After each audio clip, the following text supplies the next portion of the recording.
মান আমিলা সলিহান ফালি নাফসিহি ওয়া মান আসা ফাআলাইহা।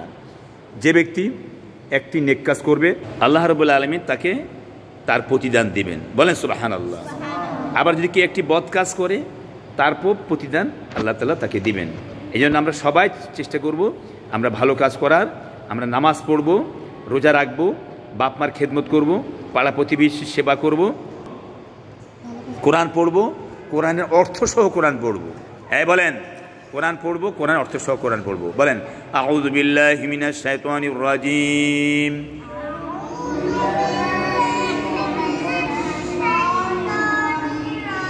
বিসমিল্লাহির রহমানির রহিম।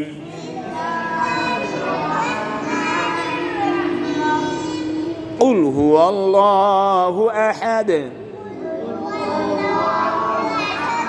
আল্লাহুস সামাদ লাম ইয়ালিদ ওয়া লাম ইউলাদ ওয়া লাম ইয়াকুল লাহু কুফুয়ান আহাদ।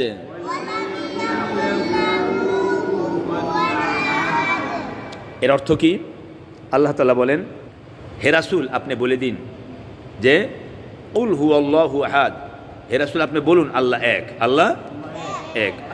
আল্লাহুস সামাদ, আল্লাহ বেনিয়াজ, কারো মুখোপক্ষী নাই। কেমন? লাম ইয়ালিদ ওয়া লাম ইউলাদ, আল্লাহ কাউকে জন্ম দেননি, কেউ আল্লাহকে জন্ম দেননি, বলে সুবহানাল্লাহ।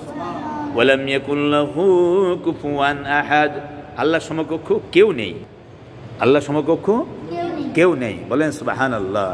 সুতরাং আমরা সবাই চেষ্টা করব যে আমরা 5 ওয়াক্ত নামাজ পড়ি, রোজা রাখবো। আর আপনারা সবাই নিজ নিজ লেখাপড়া ভালো করে পড়বেন, ঠিক আছে? 100% যেন লেখাপড়ার রেজাল্ট আসে, 100% যেন লেখাপড়ার রেজাল্ট আসে। আমরা এইভাবে ভালো করে লেখাপড়া করব, দেশ গড়ব, ইসলামের খেদমত করব, কোরআনের খেদমত করব, কোরআনের শাসন ব্যবস্থা সারা বিশ্বে চালু হোক, আমরা এই দোয়া আল্লাহর কাছে করি। বাংলাদেশ সহ যারা ছাত্র আন্দোলন করেছেন এই শহীদদের আমরা রুহের মাগফিরাত করি।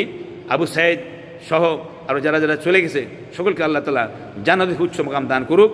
আর যারা দেশ পরিচালনা করতেছেন তাদের কাছে অনুরোধ থাকবে,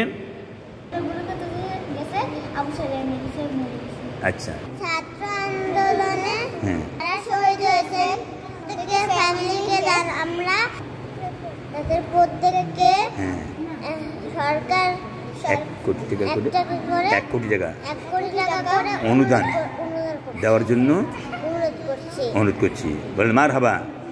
আপনারা কি চান? প্রত্যেক শহীদদের ফ্যামিলিকে 1 কোটি টাকা করে দেওয়ার জন্য আমরা কি অনুরোধ করছি? বলেন আমিন। এটা তো হয় না, একটা বাচ্চা যদি বেঁচে থাকে তার বংশ আর বেঁচে থাকবে সবাই, তার তো 1 কোটি কেন, আরও বেশি করে পাওয়ার উপযুক্ত। তো এই জন্য মানুষের যে বাইতে আছে তাদের কাছে সবথেকে বেশি হলো গিয়ে দামি জিনিস জীবন। জীবন থাকলে তো সবকিছু করা যাবে। মাশাআল্লাহ, জীবন তো ছেড়ে দেওয়া যায়। আচ্ছা আচ্ছা আচ্ছা আচ্ছা। তো আমরা চাই যে সকলে যেন আমরা এই কোরআন মতো ইসলাম মতো চলতে পারি, নিয়মতান্ত্রিকভাবে আমরা চলতে পারি। সকলের পজিশন থেকে আমরা থাকবো। আহত যারা হয়েছেন এদেরকে সুচিকিৎসা সহ প্রত্যেককে 50 লক্ষ টাকা করে অনুদান দেওয়ার অনুরোধ করছি। যারা ছাত্র আন্দোলনে অসুস্থ হয়েছেন, আহত হয়েছেন তাদের সুচিকিৎসা এবং কমপক্ষে 50 লক্ষ টাকা করে অনুদান দেওয়ার জন্য সরকারকে অনুরোধ করছি। বলেন আমিন, বলেন আমিন।